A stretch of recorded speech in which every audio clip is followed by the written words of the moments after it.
Welcome to Create, a place where minds explore. The podcast where we dive deep into the creative minds shaping our world. I'm your host, Micheal A.J. Randolph, professor in the School of Communication here at Eastern Kentucky University. Today, I'm thrilled to introduce our guest, Lowry Nelson. Lowry is an associate professor of saxophone, jazz study, and musicology here at EKU. He teaches applied lessons in saxophone and directs the EKU Jazz Ensemble, the EKU Saxophone Quartets, the jazz saxophone group called Saxophobia. Saxophobia? Am I saying that right? Saxophobia. He's taught jazz and improvisation in various musical history courses. You're also an active performer on the saxophone, electric, and upright bass. How many different instruments do you handle? It's like, wow. Well, it kind of depends on where you set the bar. Mostly saxophone. I play a fair amount of bass. A lot of saxophonists double on other woodwinds, and so I play passable clarinet, play a little bit of flute, enough to fake it for 8 bars anyway. I've got my fingers into some electronic music instruments. You are also a member of the DiMartino Osland Jazz Orchestra, the Kentucky Jazz Repertory Orchestra, the Osland Saxophone Quartet, the Lexington Jazz Collective, and various regional commercial bands. Now, this is what I love. You perform with some interesting people. Ray Charles, Aretha Franklin, The Temptations, Manhattan Transfer, Doc Severinsen, and for those of you who are young, Doc used to be the main man on The Tonight Show, the old one with Johnny Carson. Some of these other names you may not know, but for me, Four Tops, Temptations, Johnny Mathis, Nelson Riddle Orchestra, Lou Rawls, the Jimmy Dorsey Orchestra, and many other artists of note. Welcome to Create. Thank you. Glad to be here. All right, let's start from scratch. How the heck did you end up at EKU? Well, short answer, the most literal answer, is I was standing in Disneyland, right at that edge of Adventureland and Frontierland, and I got a call from then Department Chair Rob James, and he had just taken over as Department Chair, and he was interested in having me teach saxophone part-time. The clarinet professor at the time had been doing both, and her job had expanded to the point that they needed somebody else, and so he gave me a call. So that's the immediate short version. I've been in the area, for a while, and had known people, and Rob and I had been friends, for a long time, and so the opportunity came, and I taught here part-time, and then that became a visiting professor position, and then the job itself became tenure track, and so I just kept moving forward. Are you from Kentucky originally? I have lived here since the mid-1980s. I was born in North Dakota, mostly raised in Illinois. Okay. Well, let's go back into those roots and tell us how you became the musical icon. It looks like that I'm saying that you are right now, because I'm jealous of all these different people who you've had a chance to work with. I think you're the first person this month that has used the word icon along with me in that, right? But I appreciate that. I didn't know it until much later, but apparently my whole family, my dad's side, is quite musical. There are a lot of people sort of in the lineage that were either music teachers or musicians, and so apparently it's in the genetics. But my dad was a bass player. Actually, my dad played with the Glenn Miller Orchestra for about a year. Toured with them, and so so it was sort of in the family, and I was exposed to lots of different musical styles because he was very eclectic, and kind of went through the band program, that as people would. I started out on clarinet. Still enjoy playing clarinet, but playing saxophone got me into the jazz band in junior high. So in 7th grade, I switched over to the saxophone and enjoyed playing, looked for every opportunity that I could, and I was out of school for a while, and then came back to the University of Kentucky. Actually thought I was giving up music, and so my undergrad is in sociology, but I had an opportunity to be involved with the music stuff there, and everything I could count as an elective in terms of music I took, and then I kept going. Why did you think you were giving up music, you know? It's kind of a convoluted story, but I suppose the reasonable version is I was trying to figure out how to make a living in music. But at the time, I grew up in a small town and didn't have the benefit of a private lesson teacher, which more than just teaching you the mechanics of playing an instrument is, somebody that knows what time it is. They know how the business works, potentially. They know how things work. And so I didn't know how to connect the dots. I knew that, I would like to have, I'd like to play on a record, I'd like to tour, but what does that really mean in real life? What's that look like? And I had no idea. So anything that I had pursued had pretty much dried up. And so I was going back to school to finish a degree, and I thought I was giving up music, because I didn't see any opportunities. One of the reasons for that is I just did not understand networking. I didn't understand how to network, and I didn't understand the importance of it. There are a lot of really great musicians around that, sit in their basement and practice 12 hours a day, and nobody will ever hear them because they don't get out. Now, modern technology, YouTube videos, things like that, there are ways for people to get their music out, but there's no substitute for, working with people, just getting out there, working with other musicians, being the kind of musician not only that can do the job, but is going to be somebody that people want to work with, that people want to hang with. So there's a lot of intangibles. And I can imagine that. Not to stereotype or anything like that, because I was born and raised in New York, but how does somebody, I'm sure you have the talent because of looking at the people that you work with, but how does somebody from a small state like Kentucky go about marketing themselves to get to the point where you get to work with some of these great artists? I'm thinking in my own lack of musical connection minds that it's like being in a bigger city like New York or Los Angeles or some other hubs where you would expect to have those connections would be a little easier than maybe being in Lexington, Kentucky.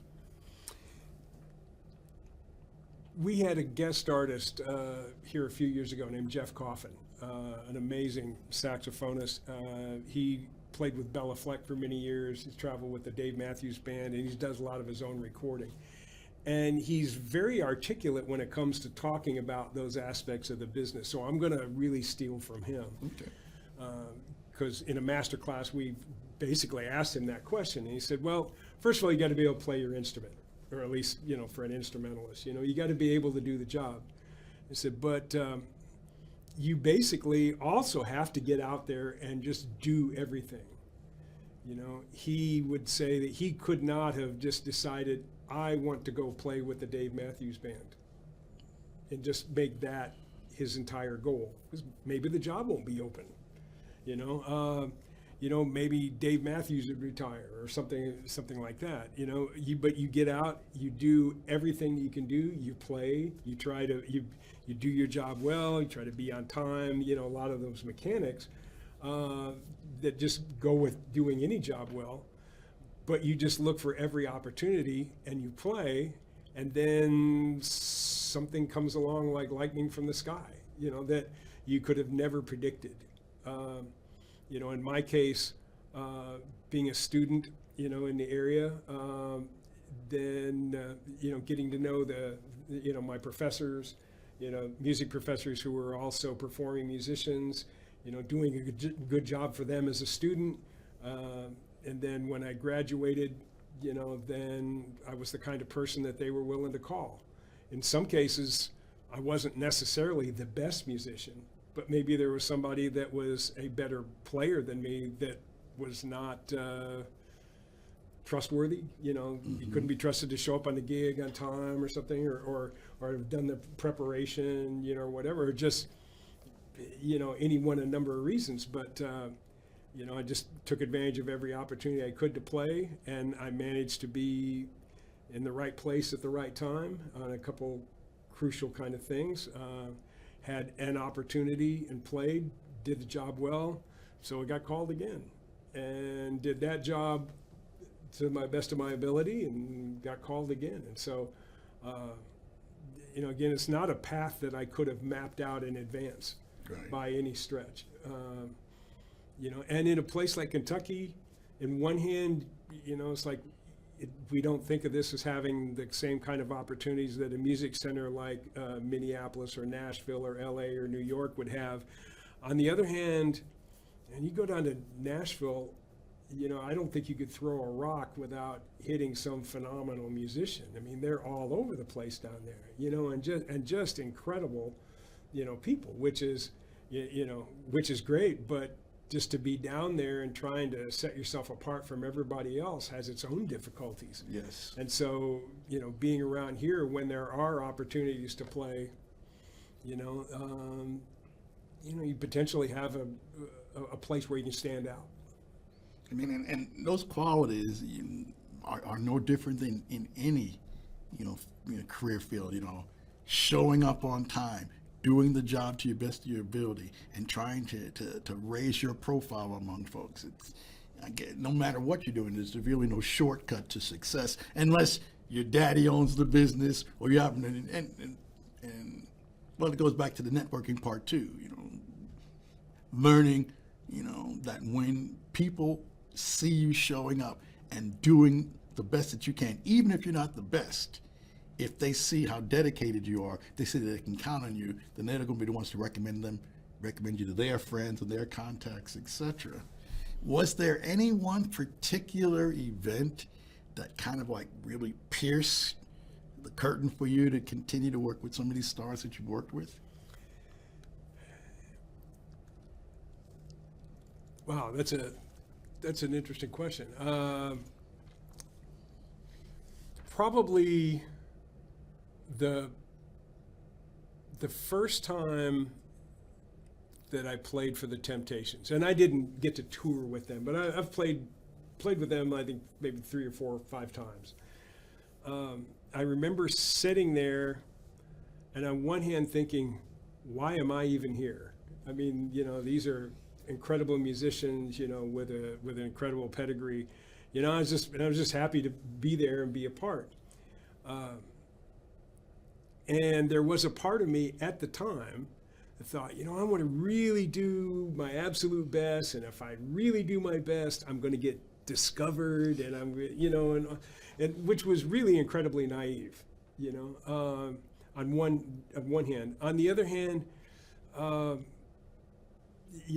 there, I'm doing my part, I did the preparation, and it's like I realized that on one hand, this is incredible honor. On another hand, the next day, my life is not altered.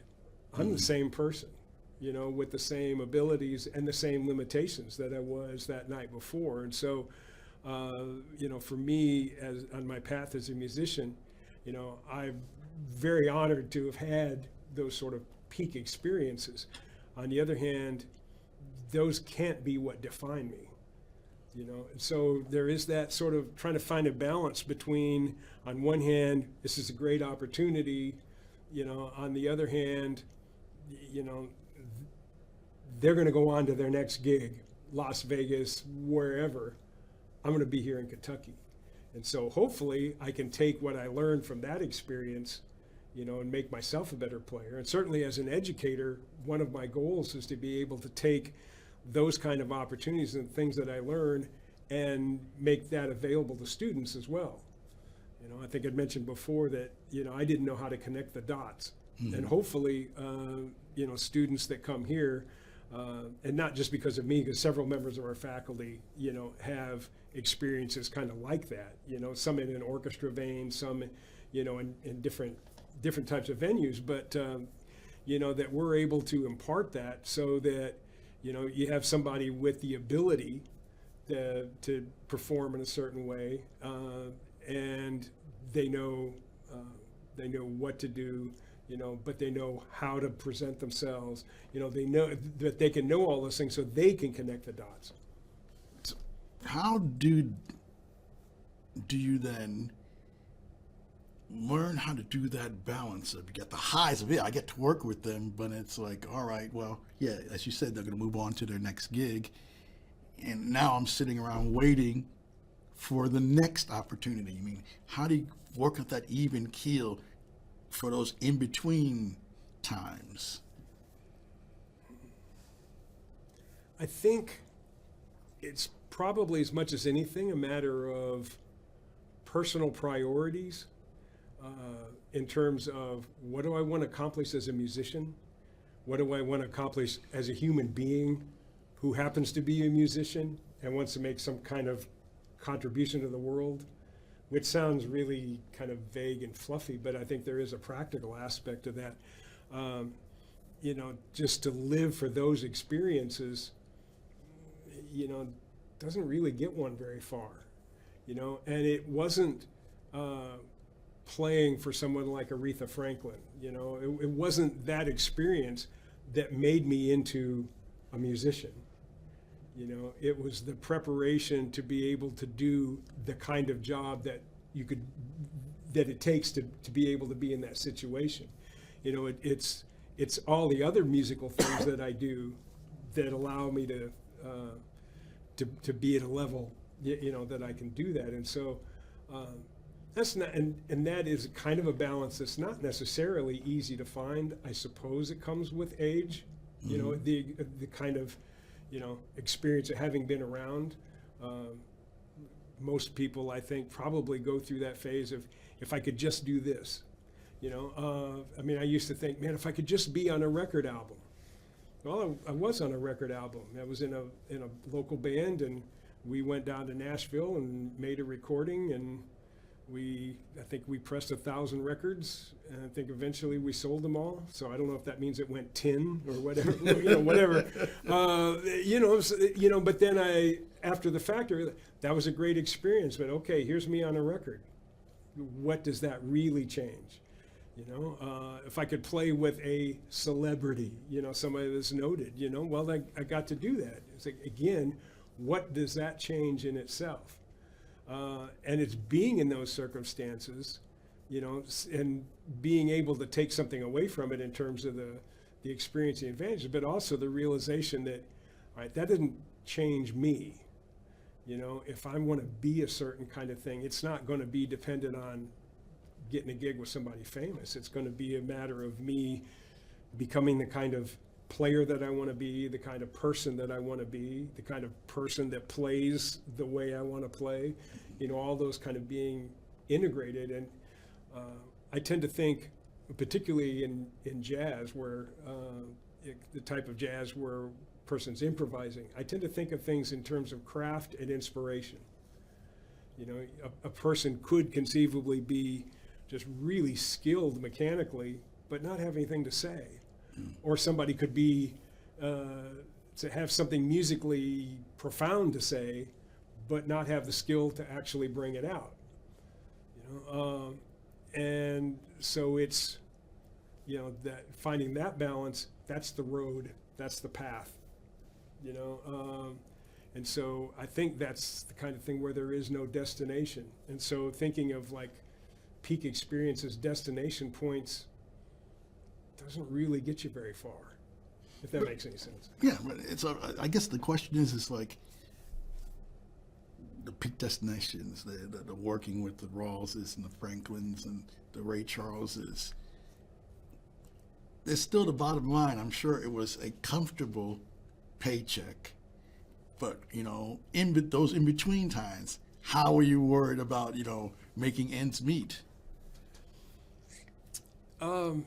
Yeah, you can't really depend on like a once every 2 or 3 years opportunity, you know. So, I mean, being a musician, as a musician, you know, certainly is for most of us accepting that that's not going to buy us a mansion. You know, I mean, I am probably, if I looked at my income tax form, you know, it's like the bulk of my money comes from teaching. Now, I am not somebody who advocates, and I don't want to be the kind of person that's going to teach to have something, you know, have something to fall back on. You know, if I am not teaching because I feel like I need to be teaching, or I love to teach, you know, then I need to not be doing that. You know, but you know, the bulk of the money doesn't come from the gigs.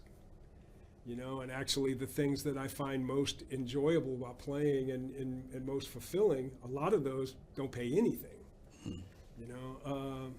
You know, I play actively in my church, you know, and I find that very fulfilling, but it doesn't pay, you know, and that's perfectly fine, and I actually like that, you know, because then I don't feel like I'm doing it for the paycheck, you know, I've got an opportunity to play a local group called the Lexington Lab Band that does like one concert a year and does some YouTube videos, and it's sort of a tribute band or very high-end cover band. Very challenging work when it comes to horn stuff in particular. A lot of times I'm trying to transcribe things from the record and get them just as close as possible. And that's, you know, none of that involves a paycheck, you know, which really, to me, matters very little. You know, it's about the experience and the things I can learn from that. So, you know, there are people certainly that can make a living by doing what they're doing. There's a tenor saxophonist by the name of Bob Mincer, which is not necessarily a name that's a household word, but he's one of those musicians, you've probably heard him on a recording, you know, even if you didn't know, you know, who it was, because he's recorded and performed with, you know, tons of really top-notch people. He has his own big band. He goes out and does concert appearances, you know, plays it with colleges, you know, that kind of thing. He writes, he arranges, you know, just does all these different things. And I asked him one time, I said, well, where's the bulk of your money come from? You know, and he said, well, there's really no one source that drives everything, because, you know, now he's put himself in a situation where I presume, makes a comfortable living, you know, but so he writes for big band. He sells those arrangements. You know, he also does recordings with his big band, plays with a group called the Yellow Jackets. That's a kind of a fusion band that's got some notoriety. You know, so he gets money from the recordings. He gets money from the sale of arrangements. He gets money from, you know, going out and doing concerts, you know, and clinics and things like that. All of those things support each other. And so he's, you know, his recordings help sell his arrangements. His arrangements help sell his recordings. His performances help sell those things, you know. And so it becomes this sort of, that's his particular network, and he's managed to do that rather well, you know. So actually, I have a friend down in Nashville that's pretty active in several things, and he says he gets really nervous if too much of his money is coming from one place. You know, so he likes to have a lot of different projects happening, because if everything's coming from one source, it doesn't take much for that to dry up. I mean, I think about my own path to getting me here to EKU, and, you know, when I first graduated from undergraduate school, you know, I was ready to be the next Walter Cronkite. Made the mistake, though, of being a broke college graduate, of going back to New York, which is a very hard place to break into media and journalism. You know, eventually lived in Delaware, then was in Ohio for a quarter century, lived in Florida for a while. You know, all those different steps as far as like my journalism career is concerned. And then just as a side note, to add a little money to the paycheck, because starting journalist, didn't make a lot of money in broadcasting. Started teaching, adjunct part-time. Kind of liked it. Went on and got my advanced degree. Then after a while I said, I kind of like the idea of having all my major holidays and summers off. So I went into teaching full-time. Still did some string of work, different areas. What was it that brought you into teaching full-time? Some of it was the opportunity that presented itself. It was not something that I had gone after. I feel you. I never would have thought 30 years ago I'd be sitting here. And then it turns out, of course, that makes it sound like really nebulous, but here would be like an example. When I was a grad student, I managed to get the saxophone teaching assistantship on very short notice, because somebody else that was, had gotten it didn't return, and so like in 2 days, hey, do you want this? I said yes, very much. Thank you. Part of that teaching assistantship involved directing the second jazz band at that college. I'd never directed a jazz band before.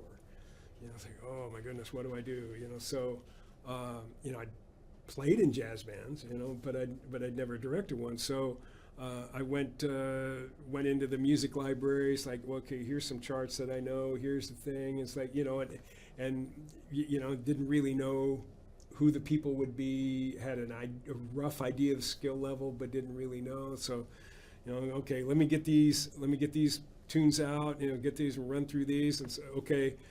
So, go to the first rehearsal, we run through a tune, it's like, okay, so that wasn't perfect, that wasn't great yet, so what do we do to fix this? And it's like, okay, let me dive in and, how do I fix this? And then, certainly, at first, and not just at first, I did what I had seen my previous teachers do, and actually that's still the case, that probably of, in terms of like teaching things, you probably have the same kind of thing. There are certain kinds of topics or certain kind of questions or certain kind of issues come up, pedagogical issues, and you've probably developed a pattern for those. Mm-hmm.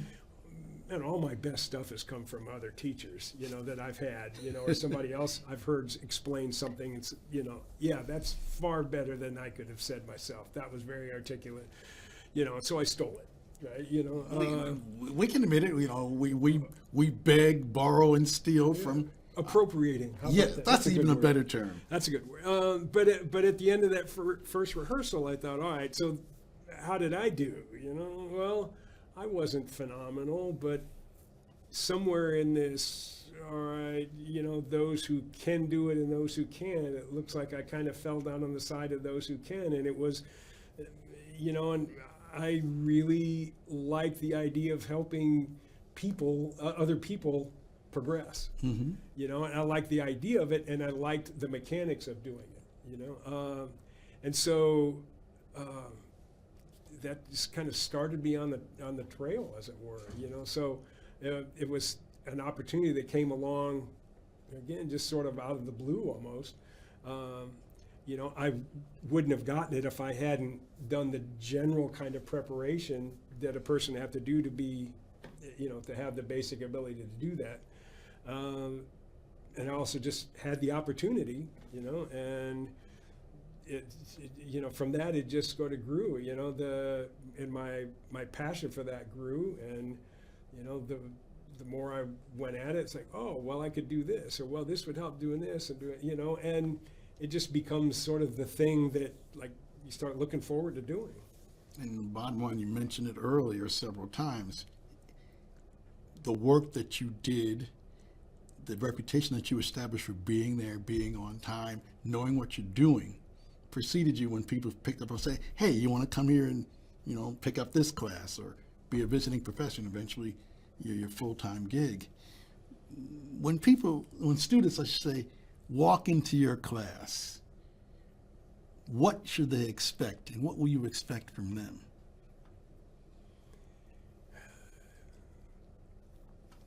or classes, I should say?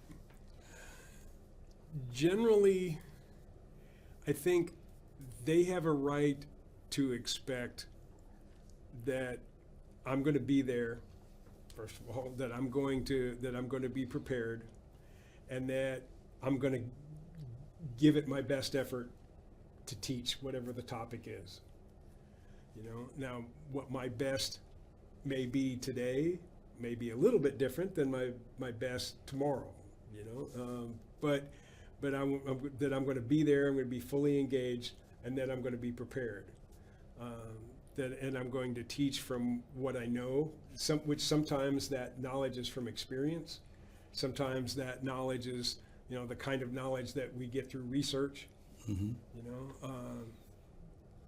And that I'm going to try to bring something to the table that makes it worth them being there. I can't be enthusiastic for them,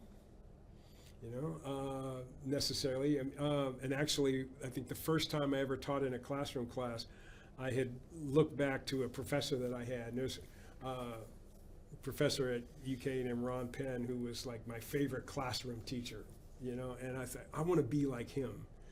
And so I tried to be like him and failed miserably. Mm-hmm. Absolutely, partly because, first of all, only he can be like him, because he's an amazing person. But also, he wasn't trying to be like anybody else. He was being himself. And so if I'm going to be like him in a real sense, I have to just be myself, and figure, so what do I have to offer? What do I have to contribute, to that? And so, in private lessons, here, if we're working on a piece or working on an etude, sometimes it's a matter of, yes, I remember working this out. Here's the issue that I had. Now, what is an etude? Basically like a study. And so a typical, say, saxophone lesson for us would involve certain mechanical things like learning scales. Mm-hmm. And there are scales and there are scales and there are scales, right? There's an infinity of scales that we can work on. And then we will typically be working on, say, solo pieces, part of the literature. And some of that is in what we loosely call a classical literature for saxophone. Now, if we're going to get really technical, the classic period was, like somewhere, early 1700s to mid 1800s, and the saxophone was just getting around to being invented then. So it's not literally a classic, but that kind of standard literature, and there are pieces like that, and sometimes we're working on jazz pieces, but we're also kind of in the middle there. Etudes or studies would be like shorter pieces that go after a particular technical thing or a particular musical thing, the kind of thing that a student ideally can work on and master in a week to 2 weeks. And then we can go on to another one. And then we can go on to another one, and, have sort of progressive studies. So things that are, for that student, not so insanely difficult that they'd spend a semester on one page worth of music. Which also kind of helps with developing a piece of music over a relatively short period of time. So, in something like that, I'm bringing a certain amount of direct experience. If it's a piece I've played, then it's like, yes, I know what it was like to do this. Mm-hmm. I know it was like, yes, and here's a difficulty, and not that everybody would have the same difficulty, but they'd have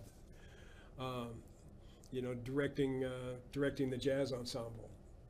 Again, I'm bringing a certain amount of experience from having, played with some of the artists whose music we do, and just being in those situations and being able to, to bring that to the table, So those are the kind of things that I'm trying to make available to students. Unfortunately, we're living in an environment and a climate right now where the arts are not appreciated like they used to be. I can understand the importance of, STEM, math and science and business. How challenging is it for you to have to deal with, and obviously not inside of your department, but the outside world sometimes view of, why are you wasting time teaching these students? They need to be learning a craft that they can walk right out and make that six-figure salary, and because that's what's going to make them happy, being able to get that McMansion and everything else that the world says we're supposed to have. Yeah, I'm a professor. That six-figure salary is kind of like that's a ways out there. But that's okay. I mean, I knew what I was getting into. Oh yes, we all did. We don't teach to get rich. All right. So to take it way back to an abstract level, and what's the difference between, say, a university like Eastern and a vo-tech school, right? And this is very idealized. And it used to be the distinction maybe was a little bit more clear, but a person, and this is in no way trying to be demeaning to, say, a vo-tech kind of education, but you go to a vo-tech school to learn a trade, to learn a craft, and so let's say I go to a vocational school and I learn graphic design, so I know how to use Photoshop, I know how to use different kinds of software. All right. A liberal arts education is supposed to be about becoming a certain kind of person. Kind of like, and I'm taking a rabbit trail here, but it's like, okay, why does an English major need to take a music class? Why does a music student need to take French or Spanish? Part of that is about becoming a certain kind of person as a result of that education. Because to learn French is not just the vocabulary; you're learning something about the culture. There's a great jazz musician named Claire Fisher, piano player, writer, and arranger, that is really a pretty incredible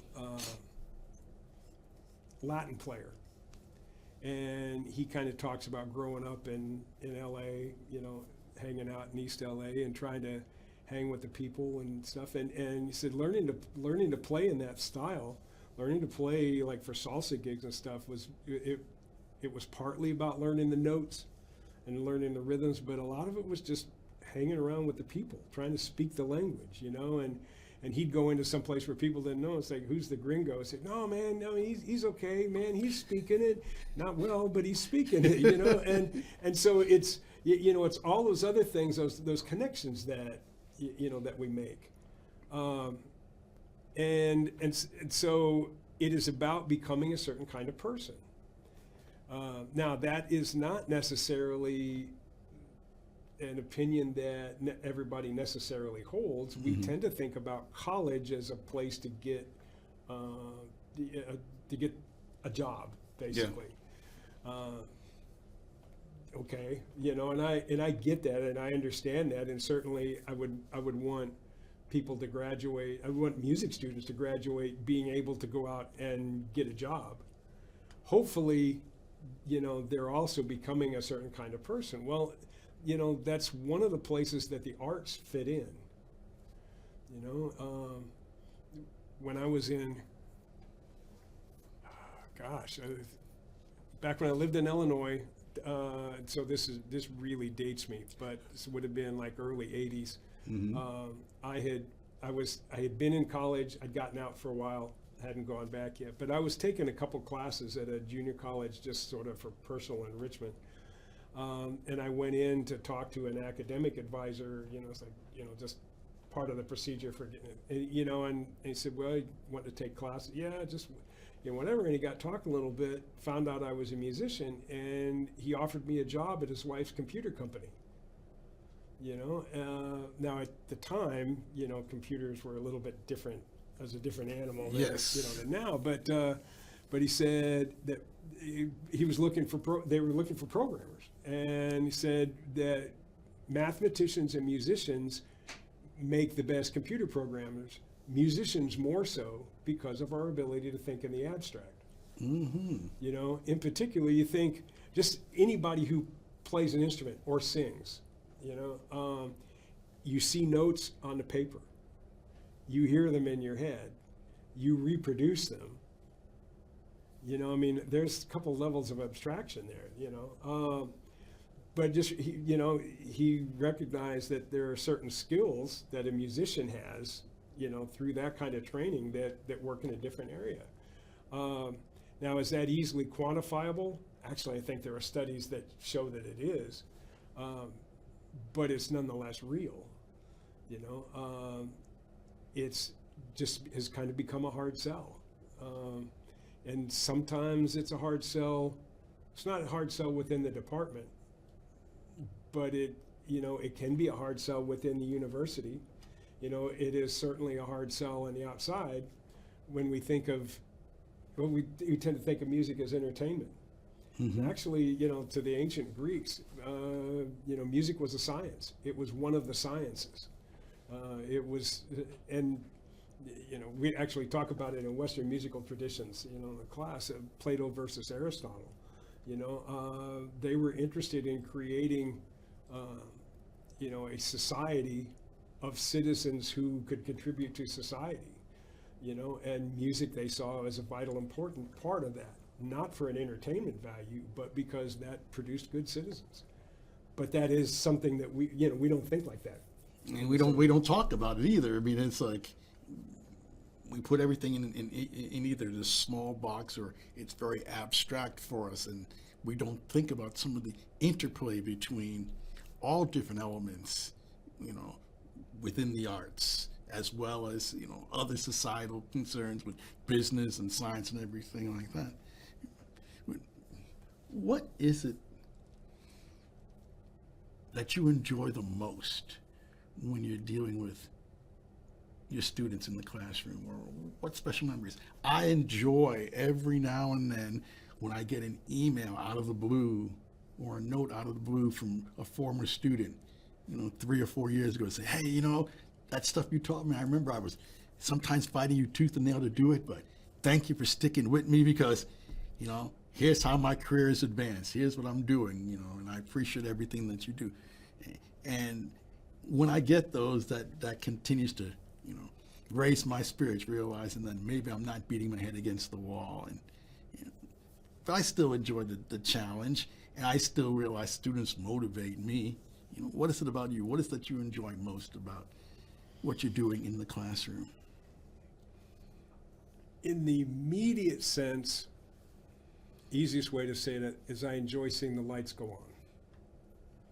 You know, I enjoy seeing or hearing, you know, say in the applied lessons, I hear somebody that couldn't do a certain thing, couldn't play a certain passage, to have kind of gotten over the hump to be able to do that. You know, in the classroom, I like to see the lights go on. You know, if in a class discussion, you know, people that actually kind of they've gotten it, they've engaged. You know, not necessarily that they're reproducing what I said, but you know, but somewhere along the line, I was able to spark, you know, something. I think some of the other things that I enjoy from time to time, you know, I'll be in a musical situation where a student of mine, you know, and I are playing together. I think about 6 months ago, I got called to be a sub for a band, and I think the bass player, the trumpet player, at least one of the other, you know, some of the musicians I'd played with before generally, but a couple of them were former students, you know, and just getting to do that was really great. And actually just one of my really favorite things is that getting to play with my son. And so that kind of that fits in a couple of levels, you know, because I mentioned my dad was a professional musician. I never really got to play with him. You know, I've been able to do that with my son, and that's really great. And he's an alumni of Eastern. Came out of a recording arts program and is, has done really well. And so I'd be proud of him if he was my student and not my son. Obviously, I'm proud of him as my son. Having them both together, that's that's really good. But just to be able to, play with somebody, to collaborate, on that professional level, that, with somebody that had been a student of mine, that's always, I really like that, And, sometimes I think, probably every teacher faces it. Certainly every musical teacher, I think, faces it at one time or another when the student surpasses the teacher, at least in one area, and maybe overall, but at least in one area, and just to see somebody just go and really excel, felt like, yeah, I was in there a little bit, it's like I was able to help, nurture that, so, those are some of the things that, that I really enjoy as a teacher, just seeing somebody get it, to see somebody excel. Do you ever have to have those hard conversations with those students saying, this may not necessarily be what you need to be looking at doing as a major? Less than one would think, because that seems to have its own way of working itself out. The people that tend not to have what it takes, and that could be musical ability, it could be inclination. I mean, because I would some of this I would almost include people that say come in as a music student and decide determine that they don't want music to be this. Which, hey, I'm glad I was a part of that too. It's like, you recognize, yeah, I could have made it, but I like music to be a hobby, or I liked to do this, but I don't want to do what it takes. I don't want to work on all the things it takes to get a degree from here in music. And there are a lot of great musicians out there that, do certain things, but they don't necessarily want to work on this. They don't want to work on it, and that's certainly fine. So that's not bad. What seems to be the case, are the people that just don't really have it. Now we have an audition process. So if somebody comes in and they just don't know how to put the horn together, say in a case of saxophone, well, that they're not going to pass the audition. So there is and it's not that we're trying to be exclusionary, but we want people to succeed, and so there is that sort of initial level of, do you at least potentially have something we can work with here? And then we have, sort of steps along the way. We have sophomore comprehensives, that kind of thing to measure the progress. But, the people that just don't have it tend to weed themselves out, I have had in some semesters, say students that by the time they get to midterm, they should have had 8 lessons and they've been to 2. Mm-hmm. And one of the things that's really unfortunate, I think, is that, man, if they don't show up to a lesson, if there's no way to communicate with them, then it's like, hey, let me try to help you get over this hump, is there a way we can work this out? But if you can't communicate, then there's just not the opportunity to even offer that. And email is okay, but email is kind of sterile. How challenging was that during the height of COVID when everything was shut down? COVID was, for us, it was, now, during the absolute worst of it, that spring, I was on sabbatical. You lucked out. So I very much did. I very much did. Now the following fall, we still we did private lessons over Zoom. That is maybe about this much, and I'm putting my fingers very close together here, you know, for those on audio. You know, it's only slightly better than nothing at all. I mean, because there are certain things you just can't, you can't hear somebody's sound. You know, Right. you can't really tell, you know, with a little cheap microphone, you know, on a thing. And actually, I think in that fall semester, we had, we don't really have a lot of places where students all at the same time could be. You know, we have some practice rooms, and we don't really have enough. So, so my students would come in to my office, and I had an iPad in there, and then I would be home. You know, and then they'd play, and I'd listen to them, and then, you know, then I'd come to school for, you know, the things that we could do on campus. That was, you know, that technology's been around for a while. There's a reason why we haven't used it that way. Yes. You know, now there are some things that you can impart, but, you know, teaching private lessons was, you know, was just crazy, because we didn't have that kind of contact. You know, we did some good things. You know, there's some technology things that we did.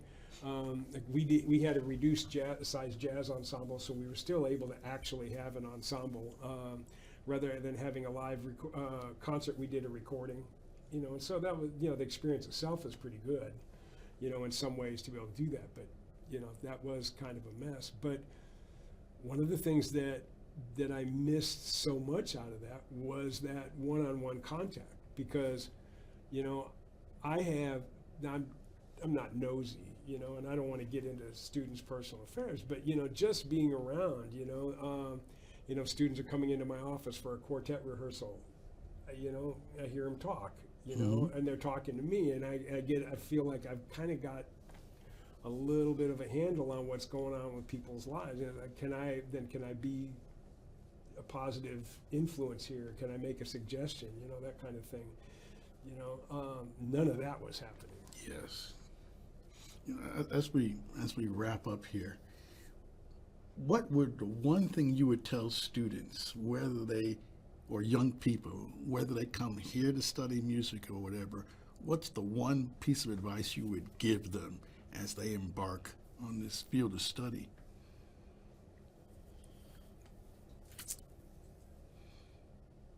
Can I go with two? Sure. All right. So, and I don't know that I'm necessarily the ultimate example of being an adult. So I'll qualify that. And I don't want to, and when I say this, I don't want to be preachy, you know, but it was, you know, so this I learned, you know, just like anybody else learns it the hard way, I suppose. You know, one definition I have of being an adult is you look at the thing that you really don't want to do as you're doing it anyway. You know, I really don't want to do the dishes, he said as he did the dishes. I don't want to take the trash out as he take the trash. You know, some things that we act like are decisions kind of aren't. You know, I'm married. I've been married for over 40 years.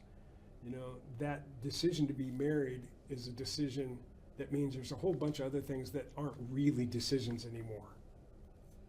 You know, and so you know, whichever direction that we go, there are certain things like that. You know, and so sometimes that's the mundane things. You know, like practicing a person's instrument or voice, you know, studying for a test, studying for the thing, you know, it's like as soon as I start to make it a decision whether I'm going to do something or not, then, you know, I'm going to find a bunch of ways to decide not to do it. Yes. You know, and then along with that, you know, whether it's a job, a relationship, just about anything, everything is hard. It doesn't, you know, and not necessarily hard in a negative way. I mean, something can be obviously very good for you or enjoyable, but still be difficult. You know, but everything is hard. You know, working at McDonald's is hard. You know, teaching is hard in a different way. You know, laying brick is hard. You know, whatever anybody does in life, it's going to be hard. So you might as well make sure that the thing that you're going to work hard at is something that you enjoy, you know, and love. And maybe it's the task itself. Maybe it's the opportunity to work with people. Maybe it's the tangible benefits, you know. I mean, so that can mean a whole lot of different things. But, you know, whatever it is, it's like just, you know, whatever you do is going to be hard. So don't not do something because it's hard. You know, do what you're going to do because you love it. Thank you, Larry. If people want to find out, you know, where you're going to be playing or performing with your different groups and ensembles, is there a place they can go to find that information? You have a website or anything? Or? You know, I should have. I should have. And it's often the case that I'm getting called to do kind of one-off things. You know, so School of Music events, you know, then we post on an events calendar, you know, so the things that we're doing within the School of Music, you know, that's available. You know, I guess for those people who are really in the Lexington area, I play with a group called Ray's Music Exchange, and we play at Jeff Ruby's Steakhouse. I couldn't tell you how their food is, but people apparently really like it. But, you know, you know, we play there, and I guess if you like jazz, you know, then you know, hopefully I'll be there at one of the next engagements. Why don't you check out Jeff Ruby's now? And it's like, Larry Nelson is an associate professor of saxophone, jazz study, musicology here at Eastern Kentucky University. Thank you for hanging out with us here at Create. And I want to thank you all, the viewers and listeners, for tuning in to Create, a place where minds explore. Create is part of the Eastern Kentucky University, or I should say Eastern Progress Media Network. And for more great content, podcasts, and news stories, check out easternprogress.com. A big thank you to my executive producer, Jordan Lowry. And for Create, I'm Micheal A.J. Randolph. Until next time, keep exploring and keep creating.